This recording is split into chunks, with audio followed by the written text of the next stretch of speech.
Hi, my name is Skylar Whitmore, and this is my final project on America is Failing Its Black Mothers.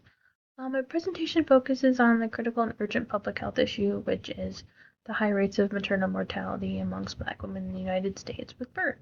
My case study, as known as America is Failing Black Mothers, highlights how structural racism, inadequate healthcare access, and poor maternal health care can be persistent in health disparities.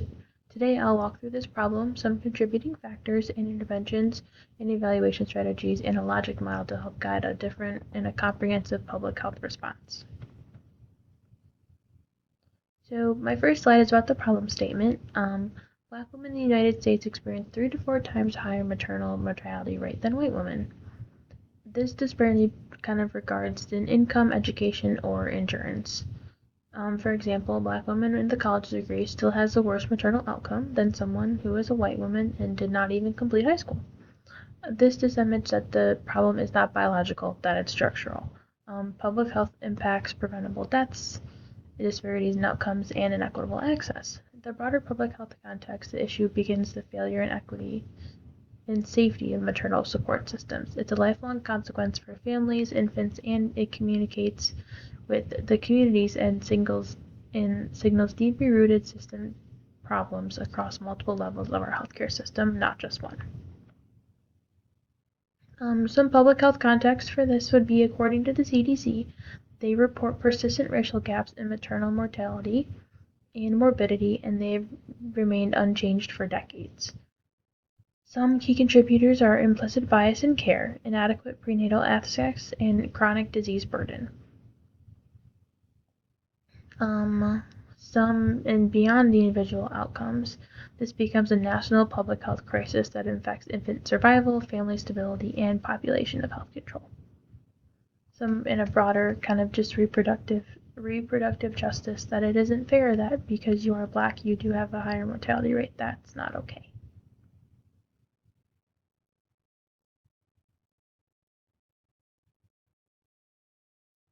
My next slide talks about the social determinants of health. So this kind of understands why these disparities persist. We must examine the social determinants of the health to kind of shape maternal outcomes. So first things, economic equality plays a major role. So Black women are more likely to work in low-wage jobs without paid leave, making it difficult to attend prenatal care visits. So with this kind of talks about the insurance gaps that they do have. With the low-paying jobs, their insurance isn't the greatest, so they do not qualify for certain types of care. Secondly, housing stability and transportation barriers limit access to consistent maternity care. Since they don't have constant transportation, they aren't able to make their same appointments, which can cause problems. Third, healthcare access is access to high-quality maternity care. So healthcare access often differs drastically among communities. Many predominantly Black neighborhoods are classified as care deserts in areas with no obstetric providers.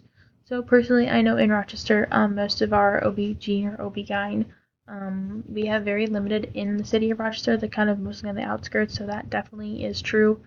And then final ongoing issue of exposure to racism. So both systemic and daily interpersonal experiences kind of creates chronic stress that definitely affects pregnancy and birth outcomes. Looking at the social and ecological model, this helps us understand on how these issues interact across multiple layers. So at the individual level, chronic stress, medical conditions, and limited healthcare literacy can contribute to all complications. So health literacy means that they're not getting the correct type of care, or that they don't know about a certain type of care because they just didn't know about it. On the interpersonal level, provider attributes, communication gaps, and implicit bias can influence how Black women are treated during pregnancy and childbirth. So definitely having limited support can be a huge problem, which we are trying to close that gap.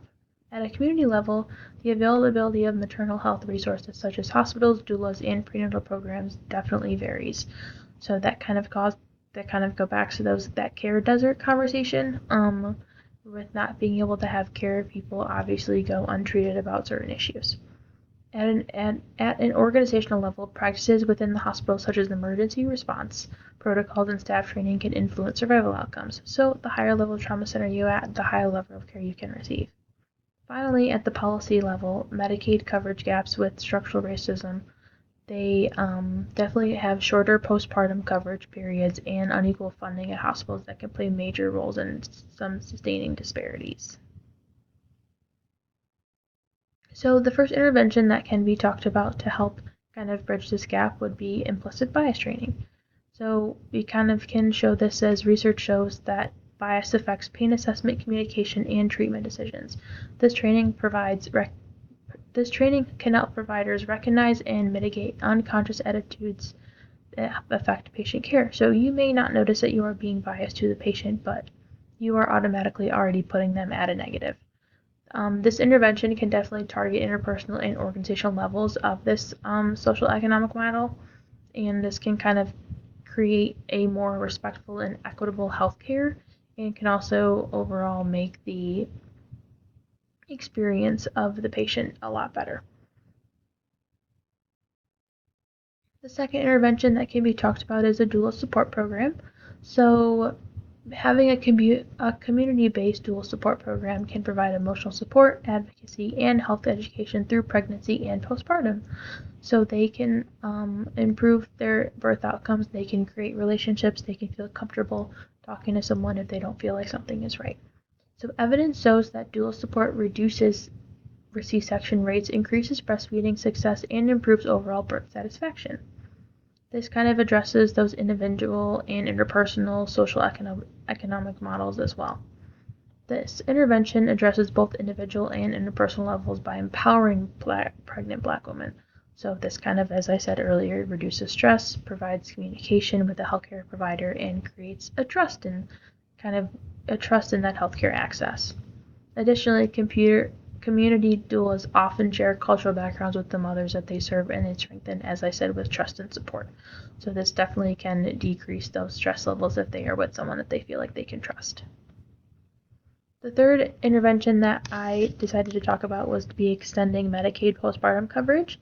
So extending coverage to 12 months it can improve continuity. So instead of it being only 60 days, it should be going to 12 months. Most maternal deaths occur after delivery, often between the 6 weeks and the 1 year postpartum. Extending coverage definitely continues to show access to mental health services, chronic disease management, and follow-up care. Personally, as having a friend that just had a baby, 6 weeks isn't long enough. They are still going through a lot of mental health changes with the hormones that are now going through their bodies that are at different levels that they've ever been before, and if they have a harder delivery or if they have a C-section, definitely being able to take time to bond with their child and being able to be with them is huge. So this would definitely support in preventable postpartum complications and make sure that they're being taken care of as well.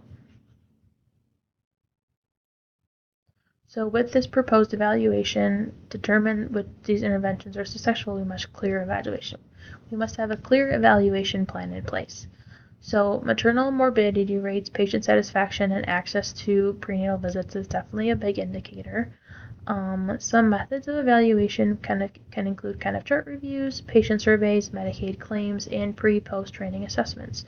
So being able to kind of sit down with those doulas that have been trained and see how they noticed, if they noticed an increase in how the patient was doing, a decrease in how the patient was doing, and an overall satisfaction rate. Success can be definitely measured by racial disparities in the reductions, so by improved patient satisfaction, like I just stated, and documented improvements in care quality overall. Some potential challenges and barriers that can be talked about are provider resistance, low funding, and low community trust. So provider resistance may arise, especially regarding to mandatory bias training. So a best way to address this is that it's important to integrate training into professional development. It requires some emphasis on data-driven outcomes. So basically, providers can always learn. They're always in a place where they are able to kind of create a conversation and overall be willing to learn to help the patient. Funding definitely limits the effect of the doula and the extended program coverage. Solutions can kind of do in can do some levels, state level policy advocacy, grant funding, and partnerships with community organizations. Those can kind of help with which kind of goes along with that stakeholder engagement and kind of creating people who want to give back to their community. Some partners and roles that could definitely be happened were some community outreach, would be some dual programs, and the hospitals can kind of implement training like stated before. Public health agencies would be funding and evaluations of the overall program, and my role would be the program coordinator and evaluation of how this is all working. This is a logic model that kind of outlines the program, how it operates. So you have your inputs, activities, outputs, outcomes, and impact. So overall with this model, you can kind of go, if you input in this way, then this is the output that can come. So the outcomes can be short-term or intermediate, which can be also seen as long-term. So overall, this has some great knowledge and how their outreach can overall create a better learning and a better experience for these Black mothers. So definitely in conclusion, maternal mortality around Black women is a preventable crisis rooted in structural inequities. By implementing targeted evidence-based interventions such as implicit buying, such as we've talked about before, which is implicit bias training, community support, and extended Medicaid postpartum coverage, we can kind of overall create a comprehensive public health approach by improving outcomes and advancing health equality. Thank you.